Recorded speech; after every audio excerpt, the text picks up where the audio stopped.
Vous étiez un ami de Jean-Luc Lahaye? Je le suis toujours. Je le suis toujours, évidemment.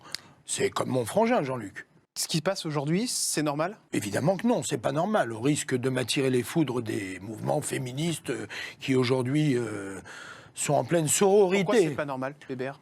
Mais parce que ce n'est pas normal. Des mesures toutes, tu sais, on parle de wokisme. J'ai appris ce que c'était que le wokisme. Aujourd'hui, on prétend défendre les femmes, mais je pense qu'il y en a trop. L'excès en tout nuit. L'excès en tout nuit, ça ne va pas rendre servir à la femme. Selon moi, les hommes, dans 20 ou 30 ans, seront mis au sérail. Est-ce que tu sais ce que ça veut dire, mis au sérail? Oui, je vois ce que vous allez faire. C'est vrai? Tu vois ce que ça veut dire? Mettre au sérail, tu vois, quand on prend un taureau et qu'on le met dans un enclos avec une dizaine de vaches qu'il faut couvrir, c'est-à-dire qu'on le prend pour un reproducteur. Aujourd'hui, on a tendance à mettre les hommes comme si c'était des prédateurs, comme s'ils étaient dangereux, surtout pour la gente féminine. Je ne comprends plus ce qui se passe. Et mon pote Jean-Luc Lahaye n'a jamais violé quelqu'un, moi je vous le dis.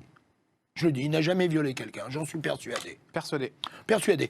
Maintenant, quant à la jeunesse des femmes avec qui il est allé, c'est un autre débat. Ouais. Je n'ai pas envie de rentrer dans ce débat parce que, en ce qui me concerne, moi, la majorité, la minorité, quand j'ai eu 18 ans, je ne voulais pas m'approcher d'une fille mineure. Je ne sais pas pourquoi. Pourtant, ce fut il y a 40 ans. Hein. Dès que j'ai eu 18 ans, je considérais que d'aller avec une mineure, c'était interdit. Mais alors, s'il a jamais violé quelqu'un, comme vous dites, pourquoi aujourd'hui il est en prison, Jean-Luc? Il est en prison parce que peut-être que les juges qui le jugent ont son âge et qui sont un petit peu jaloux.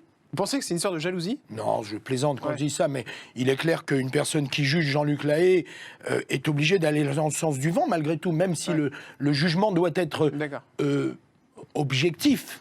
C'est pour ça que je n'aurais jamais voulu être juge. Vous avez été le voir? Non, je n'irai pas le voir, parce que, je veux dire, les seules personnes que je puisse aller voir en prison, c'est quelqu'un qui me soit très très proche de ma famille ou quoi. J'ai pas envie de mettre les pieds dans une prison. Mais je lui ai écrit un courrier. Il l'a lu? Oui, il m'a répondu, oui, bien sûr. De vous échanger par lettre? On échange, je lui ai écrit un courrier qui fut un courrier de banalité, qui lui dit que je pense à lui, tout simplement, et que je trouve que la situation est injuste. J'ai pas peur de dire que la situation est juste. Il vous a répondu quoi, Jean-Luc Lahaye? La même chose, merci, mon frérot, machin, voilà. Ouais, donc vous avez quand même des bons rapports. C'est mon super pote, Jean-Luc, c'est mon super pote. Je veux dire, on n'est pas allés en vacances ensemble, on n'a pas fait des voyages en camping-car pendant 20 jours, mais c'est mon super pote. Je sais très bien l'articulation de tout ce qui se passe aujourd'hui. Je prétends pas que il n'y a pas des violences, qu'il n'y a pas des viols, qu'il n'y a pas des contraintes. Tout ça existe. Mais, enfin, voilà. On enchaîne avec la case de la santé. Intéressant cette case aussi, parce que j'ai une question à vous poser par rapport à ce qu'on vient de dire. Ça pourrait vous arriver, vous, ce qui est arrivé à Jean-Luc Lahaye? Complètement. Vous mettre en prison? Complètement. Vous avez des choses à vous reprocher par rapport à ça? Non, je n'ai absolument rien à me reprocher. Il s'avère que quand j'étais jeune, j'étais assez beau garçon, j'avais de la réussite, j'étais dans les projecteurs, et je n'ai jamais eu besoin de contraindre quiconque. D'accord.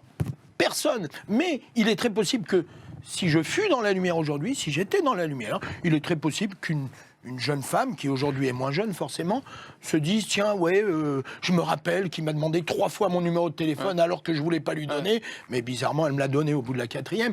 Mais il est très probable qu'il y ait des ressentiments, si tu veux, postérieurs, des ressentiments sur ma personne. Parce que, bizarrement, je dois le dire et tu dois l'admettre et tout le monde doit l'admettre, ces gens qui sont bousculés, brinque-ballés, sont souvent des gens qui ont de la lumière, qui sont dans la lumière. Et ils sont souvent bousculés, brinque-ballés par des personnes qui écrivent des livres aussi.